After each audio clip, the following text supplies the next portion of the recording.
Panorama, por Trends CE.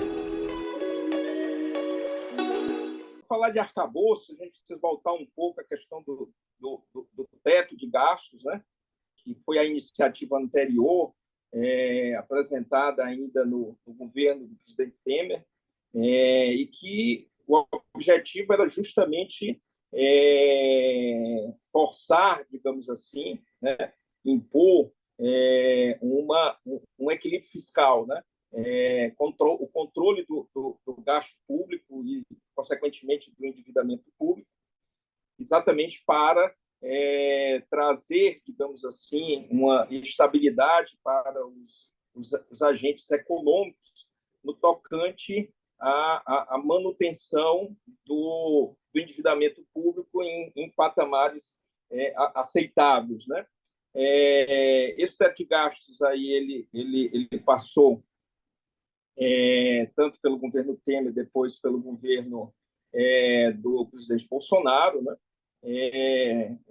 Com algumas ações, digamos assim, de flexibilização, né?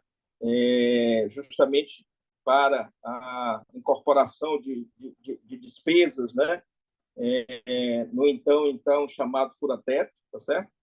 E o atual governo ele apresenta, né, ele traz aí à sociedade esse desenho do arcabouço, do novo arcabouço fiscal, né, que tem como objetivo exatamente formalizar, digamos assim, um critério, né, para a responsabilidade fiscal, para manutenção do controle das despesas e manutenção do endividamento público em patamares digamos assim, aceitáveis, tá certo? Isso é fundamental para a questão da determinação dos juros, né? Ou seja, sem a responsabilidade fiscal, né? Sem a disciplina em relação ao controle do endividamento público, os agentes de mercado vão cobrar cada vez mais juros, né? Para a aquisição dos títulos públicos emitidos pelo país, tá certo? E aí, ou seja, com o crescimento da taxa de juros, seja a taxa de juros Selic ou a taxa de juros de longo prazo, né? Todo o cenário econômico, toda a expectativa do ponto de vista de crescimento e de estabilidade ficam comprometidos, né? Daí a importância de se ter uma regra, né? Que no caso, ou seja, substituirá o teto de gastos, que é o arcabouço fiscal. A ideia do arcabouço fiscal, diferentemente do teto, né, ele traz bandas, ou seja, ele permite a flexibilização do gasto em relação ao crescimento do PIB, né, e aí ele incorpora, né, nessa flexibilização a oportunidade para investimento público em programas sociais e demais programas do governo, né? A partir, logicamente, de um crescimento do PIB e demais condições que vão ser agora avaliadas, ajustadas pela Câmara. E aí, ou seja, diferentemente do teto de gastos, que não tinha, digamos, uma flexibilização, com o arcabouço fiscal, o governo pode ajustar o gasto público de acordo com o crescimento do PIB, né? Ampliando esse gasto ou reduzindo esse gasto dentro de um colchão a partir desse movimento em termos do crescimento do país. Tá? De uma forma geral, os agentes econômicos receberam muito bem, né, o projeto, digamos assim.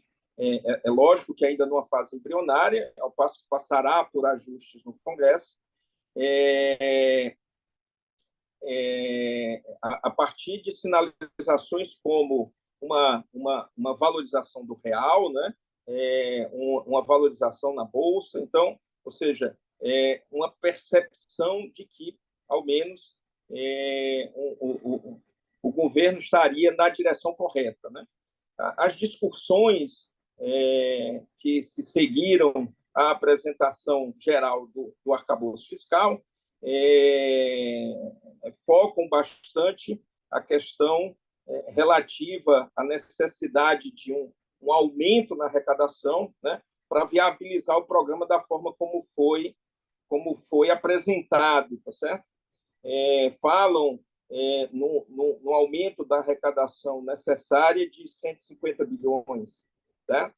E a partir daí, ou seja, toda uma discussão em relação ao tamanho da carga tributária no Brasil, que já é muito elevada, ou seja, se isso implicará na criação de novos tributos. Então, uma árdua discussão em cima dessa questão, né? A princípio, o governo tem se posicionado no tocante à não criação de nenhum imposto, de nenhum tributo novo, basicamente buscar esse incremento de arrecadação através do combate à sonegação e da redução de incentivos fiscais, tá certo? Que levam à perda, digamos, de arrecadação a partir da concessão desses incentivos, né?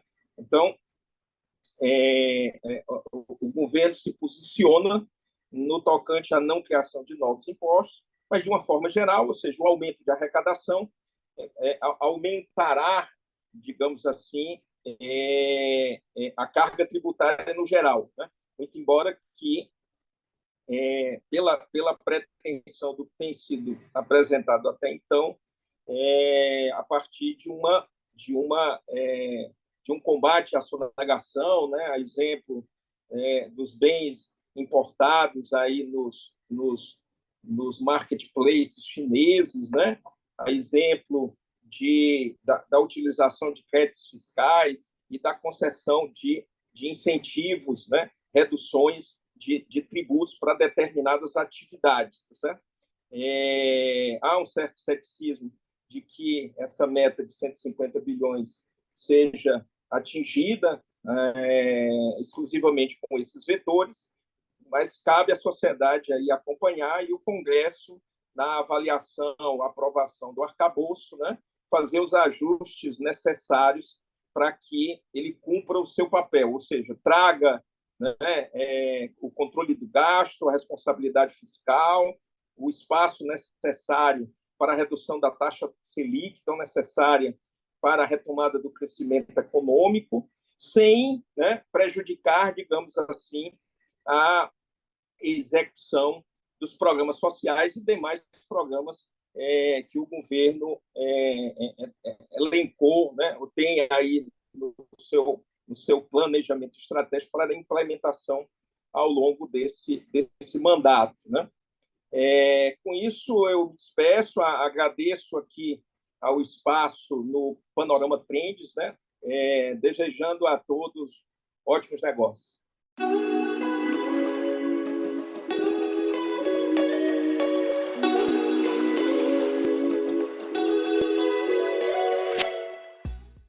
Inscreva-se no nosso canal, ative o sininho e fique por dentro dos melhores conteúdos.